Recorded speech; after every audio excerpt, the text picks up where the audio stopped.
Welcome, pasiyuhan. Og maayong adlaw mga idol, another day, another vlog na naman. So, isuroy tamo sa bagong pasyalanan sa Puting Bato, Cabadbaran City, Agusan del Norte sa ilang pasiyuhan. So, kinili siya mga idol, pag-uning bukas, katong July 22 ang opening nila, so wala pa siya entrance.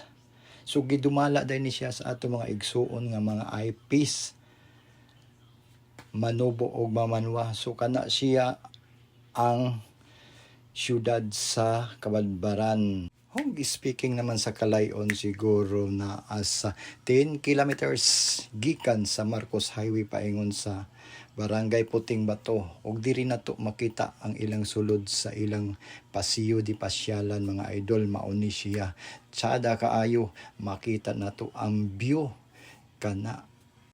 Og unsa may langanan mga idol, so let's go, palopda nato sa gamayng Salindanao.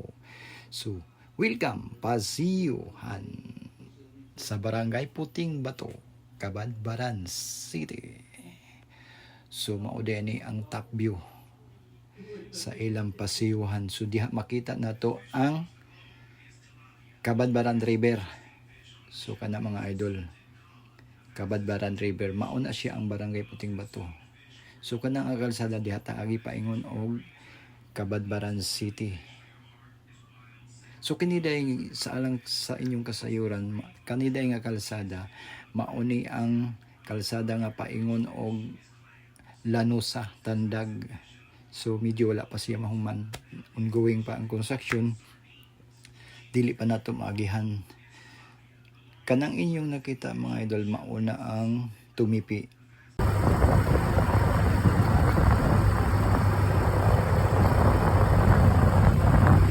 Og padulong na ta og Cabadbaran City, so maagihan nato ang Tumipi, Cold Spring.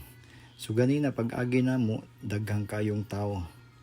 So karon mas daghan tada. Nakita ninyo ng mga service, mauna ang nangaligo diha sa Cold Spring sa Tumipi. Dili tam na. Ha? Yata daw tao. Hindi tao ang Tumipi guys. Tumipi, may Tumipi. Yan ang mga ligo. Maunang semana.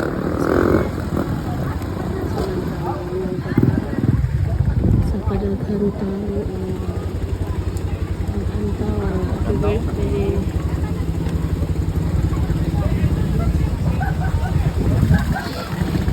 Og didiretso na lamig pauli kay daghan kayog tao sa pawala mi kadala og mga sinina alang sa among pangkaligo. So let's go, pauli na mi sa Cabadbaran City. So amping dahi taning lugar guys. Kay naa siya yung mga lugsungon nga medyo taas gud nga lugsungon nga disgrasyahanan po ni siya. So kani siya nga part nga kalsada, palugsong gid ni siya kaayo. So make sure lang nga kondisyon ang inyong brake kay daghan nay natikangkang diri nga mga motorista. So lugsungon siya tapos diretso liko. So Ano pag ganito yung sobrang tapit?